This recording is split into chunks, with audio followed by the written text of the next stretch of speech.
Sim, existe muito preconceito porque provavelmente a maior parte das pessoas desconhece que a maioria dos portadores de transtorno bipolar, eles na verdade apresentam depressão.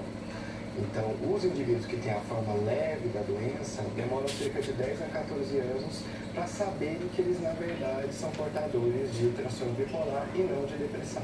Mas há uma confusão no diagnóstico, então, uma dificuldade?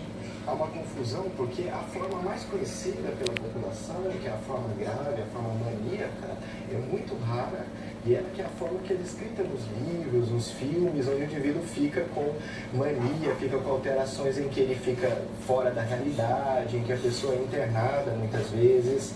E quando as pessoas pensam sobre transtorno bipolar, normalmente no imaginário das pessoas vêm essas alterações. Então, o portador que apresenta apenas depressão, ele nunca imagina que ele está associado a essa mesma doença. E qual é o problema do paciente ficar tratando como se fosse uma depressão e, na verdade, estar com um transtorno bipolar? Isso, porque na verdade, nessas formas mais sutis de transtorno bipolar, as alterações que ele tem enquanto ele está bem da depressão, elas podem contribuir para o próximo episódio de depressão. Então o indivíduo pode ter, por exemplo, uma diminuição da necessidade de dormir, ele pode ficar um pouquinho mais acelerado, ele pode ter algumas compulsões, por exemplo, ter um certo exagero em comer, exagero em gastar, uma certa necessidade maior, uma energia aumentada e portanto, gastar mais energia. Então a gente costuma fazer a analogia de que os portadores da forma leve de transtorno bipolar são como se fossem indivíduos que têm uma lâmpada que esquenta muito, que se acelera um pouquinho mais no período em que a pessoa está melhor, e o sistema nervoso ele vai então preparar o indivíduo para se recuperar, mas isso é através da próxima depressão. Então o tratamento precisa levar em conta essas alterações, de maneira que o indivíduo consiga ter um tratamento que previna ele estar apresentando novos episódios de depressão futuramente. A gente sabe que as pessoas às vezes falam, né? Ah, você é bipolar ou em transtorno bipolar, na verdade não usando o significado correto do que é uma doença, como se fosse um diabetes e outras tantas doenças que a gente tem aí, mas é uma doença mental. Quais são os sintomas exatamente do transtorno bipolar? Quer dizer, a gente muda de humor quando tem algum fato negativo, algum fato triste, mas qual é a diferença de uma pessoa que realmente está doente?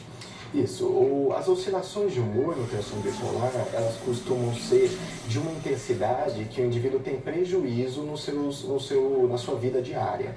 Então, mesmo assim, embora no imaginário coletivo, na linguagem popular, se fala daquelas pessoas que têm oscilações de humor muito rápidas, mas na verdade, quando o indivíduo tem alguma oscilação de humor, que até pode ser rápida em alguns casos, mas que causa prejuízo, por exemplo, alterações de humor em que ela perde o emprego, em que ela se demite, alterações em que ela se afasta dos amigos, em que ela tem rompantes de humor, em que ela fica muito autoritária, muito rígida e ela acaba afastando as pessoas que estão à sua volta, devem ser investigadas por alguma forma de transtorno bipolar. É óbvio que muitas vezes essas oscilações de humor às vezes estão atreladas à personalidade, ou seja, desde que a pessoa é muito nova, desde a infância, na adolescência e na vida adulta. Aí provavelmente essa oscilação de humor não é de transtorno bipolar sozinho, pode até ser, mas pode ser também de alterações da personalidade. Mas nem sempre essas alterações são geradas por fatores externos, para quem realmente tem transtorno. Isso é uma coisa que era considerada antigamente, né? Então, se tem uma causa externa, então não é de doença, e se tem uma causa que a pessoa do nada fica com oscilação de humor, é transtorno bipolar. Na verdade, a gente não leva isso tanto em consideração, porque na forma leve, até existem fatores externos que contribuem para a pessoa sair do prumo, então ter rompantes, ter alterações.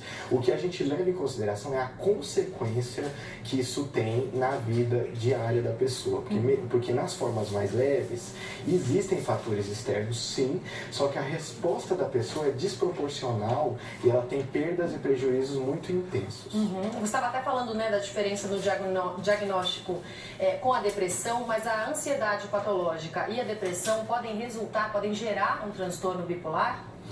Isso é que normalmente dentro da doença bipolar existem alterações de ansiedade e também de depressão. Então, a presença de pânico, o transtorno bipolar é uma doença muito complexa e ela pode muitas vezes englobar várias outras alterações de comportamento dentro dela. Isso dificulta o diagnóstico.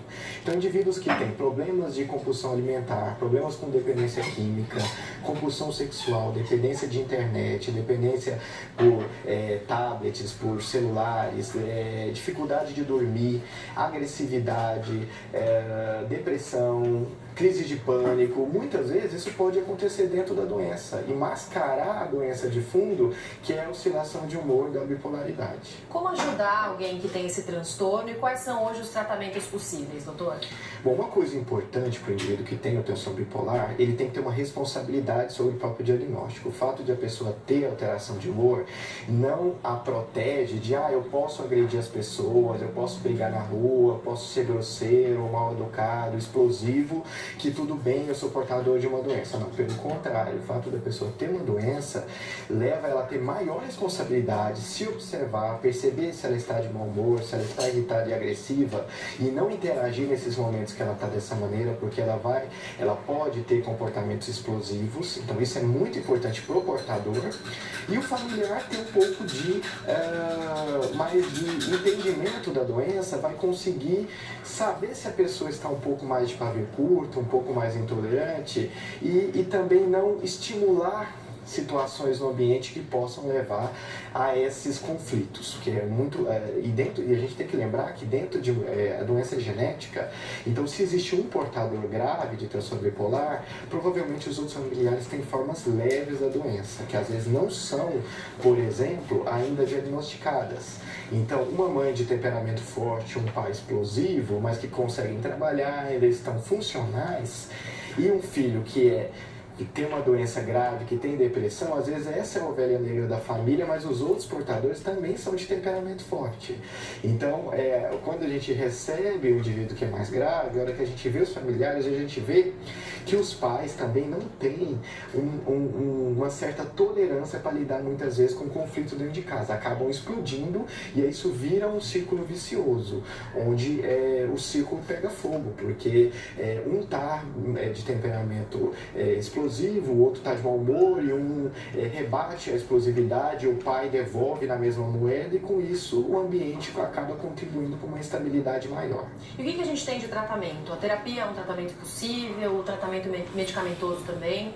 Isso, para a forma grave o tratamento medicamentoso é extremamente eficaz. Que tipo de medicamento? Com estabilizadores de humor. E com o cuidado de usar sempre antidepressivos protegidos pelos estabilizadores de humor, porque os antidepressivos eles podem estabilizar a doença. Então, na forma grave, o tratamento medicamentoso ele tem muito sucesso, porque ele responde muito bem.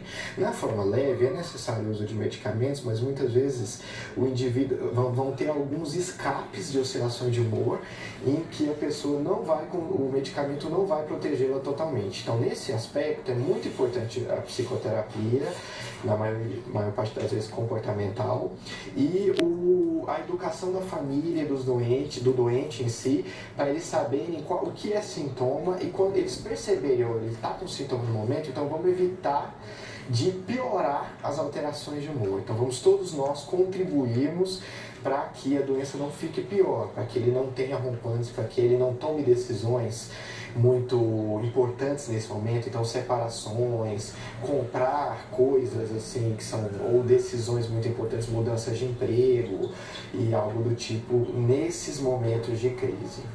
Mas nesse sentido, mesmo a pessoa que tem a doença nesses graus mais altos, que você estava explicando, né, que são casos raros, ela consegue ter uma vida normal, incluindo aí ter um trabalho diário, uma convivência social, familiar, se for mantendo o tratamento? Consegue. A gente costuma dizer que embora a forma mais rara seja mais grave, ela responde tão bem no tratamento que a pessoa tem uma vida extremamente tranquila, é impossível muitas vezes saber que o indivíduo é portador de transtorno bipolar se ele não disser, porque com medicamento é igual o indivíduo hipertenso, ele tem uma vida extremamente normal, faz exercício, se alimenta, tem vida familiar, vida social. O que eu acho que na forma mais leve, o que é mais perigoso é atribuir sintomas que são da doença à personalidade. E aí isso fica sem tratamento durante anos, como sendo de uma pessoa difícil, uma pessoa problemática, de temperamento forte, uma pessoa maldosa, uma pessoa vingativa, irônica, sarcástica, uma pessoa que passa a perna nos outros, uma pessoa que no ambiente social, no ambiente de trabalho, ninguém consegue lidar com ela e ela está sintomática. E como é que o médico vai diferenciar todos esses fatores comportamentais da doença? Só o médico pode fazer isso? É muito simples, porque na verdade é o familiar que tem que dizer como é que é o temperamento dela antes dela começar a ter problemas. Porque se a gente pega um indivíduo na crise, até nós que não conhecemos a pessoa, podemos achar que aquilo é da personalidade. Porque de fato são alterações em que nós, no contato com a pessoa, podemos até ter dificuldade. Porque é um paciente que pode questionar o médico, pode ser difícil no trato, pode ser irritável na consulta, ou não pode ser aceitar o agressivo, tratamento, pode parar o próprio tratamento e dificultar a estabilização. Poxa, mas você está doente, você não vai contribuir com o próprio tratamento, às vezes o sintoma dificulta a pessoa de ter essa visão. Então quem vai dizer o que é da personalidade, o que não é quem conhece essa pessoa há mais tempo. Eu não tenho capacidade de dizer isso porque eu estou conhecendo a pessoa agora, na crise, no meio da doença. Então eu preciso trazer pessoas que conheceram o indivíduo desde a infância, na adolescência, que vão dizer, olha, na infância, na adolescência, no início da idade adulta, antes dele ter depressão, que normalmente é o primeiro episódio de alteração do transtorno bipolar, ele não era uma pessoa difícil. Depois que ele começou a tratar com antidepressivos, ele melhorou da depressão, mas ele começou a ficar uma pessoa problemática, uma pessoa briguenta, uma pessoa arrogante, prepotente, uma pessoa impulsiva. E nesse sentido, qual é a diferença dessas substâncias estabilizadoras do humor de outras usadas para depressão e ansiedade? A diferença é que os medicamentos usados para tratar a depressão, normalmente eles são estimulantes do sistema nervoso central, né? Então, desde os antidepressivos até outros estimulantes, por exemplo, anfetaminas, medicamentos onde se usa para transtorno de déficit de atenção, mas que dão energia, a gente usa às vezes também para tratar a depressão, o ansiolítico. O estabilizador de humor, ele é um medicamento que ele prevê que o indivíduo pode acelerar, pode ficar muito ligado e às vezes ter oscilações de humor para cima e oscilações de humor para baixo, como a depressão. Então, o tratamento, ele prevendo isso, ele vai ir na avaliação, a gente identificando que existem sintomas que são de ativação, de aceleração e de irritabilidade, agressividade, de impulsividade, de exagero, de aumento de energia em alguns curtos momentos, a gente vai conseguir planejar um tratamento para que o indivíduo não fique deprimido, mas que ele não fique também uma pessoa de difícil trato nas fases em que ele não está deprimido. E algumas pessoas, elas adquirem um transtorno bipolar depois de algum fator externo, então a morte de um parente querido, uma separação, algum acontecimento que ela considere ele difícil ou triste, e algumas pessoas podem desenvolvê-lo do nada, inclusive durante uma estabilidade emocional, de vida, digamos assim. Isso é um conceito interessante que a gente descobriu a partir dos estudos da década de 80. Nenhum ambiente causa doença psiquiátrica se a pessoa não tiver tendência para. Então, eu posso estar num ambiente mais aversivo que for, eu posso passar por aversões, por bullying, por estupro, por estresse, por assaltos, por um monte de aversivos. Se eu não tiver risco, eu não vou não vai haver essa desregulação dentro do meu sistema nervoso, eu não vou apresentar os sintomas, quer seja de depressão, de bipolaridade, de esquizofrenia. O fato é que quando a genética é muito forte, pode não ter fator nenhum que a pessoa adoece. Então tá tudo bem na vida, não passou por nenhum estressor, ele acorda já com alterações maníacas, falando acelerado, sem dormir, eufórico, fora da realidade, psicótico, dizendo que foi enviado por Deus, que isso aqui é a forma grave do transtorno bipolar. Nas formas mais leves, normalmente o indivíduo carrega uma genética e se o ambiente for protetor, ou seja, se não inflamar o sistema nervoso, a pessoa vai e consegue ter uma vida estável. O que acontece é que nosso ambiente de vida, ele sempre é estressor. né? A vida ela sempre é estressante, ela sempre aumenta hormônios inflamatórios. Então, aqueles indivíduos em que passam por muitos estresse repetido, aí em algum momento começa a estabilizar os sintomas. Ele começa a ter sintomas muitas vezes que não é de oscilação de humor, ele começa a ter sintomas no sono. Então, começa a ter sintomas de pânico, depois ele começa a ter sintomas de aceleração mental que ele atribui a déficit de atenção, então não estou conseguindo me concentrar, não conseguindo ler um livro, não estou conseguindo assistir um filme, e depois, de fato, começam a aparecer as alterações de humor em si. E as primeiras são de depressão, então ele começa a ter falta de energia, dificuldade de concentração, dificuldade de decidir o que ele vai fazer, ou seja, problemas do impulso, ele começa a não conseguir decidir, você tem impulso para viver, e em casos mais graves o humor fica aprofundado e o indivíduo tem a tristeza, a distorção de realidade para morrer e se suicidar. Quando ele começa a tratar muitas vezes nessas formas mais graves, que ele melhora, aí fica visível a bipolaridade, que aí é quando os sintomas da doença que está de fundo começam a dar as caras. E se a gente não ficar alerta, a gente atribui a fatores de vida, porque sempre são coisas justificáveis, porque são reativas, né?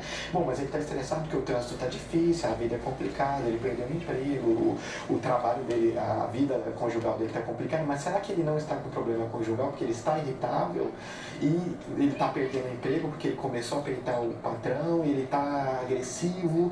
Então a gente tem que avaliar isso muito distante para a gente conseguir separar o que é joio do trigo. Tá certo, doutor. Muito obrigada pelas suas explicações, pelos seus esclarecimentos nesse feriado. Boa Páscoa para você. Obrigado.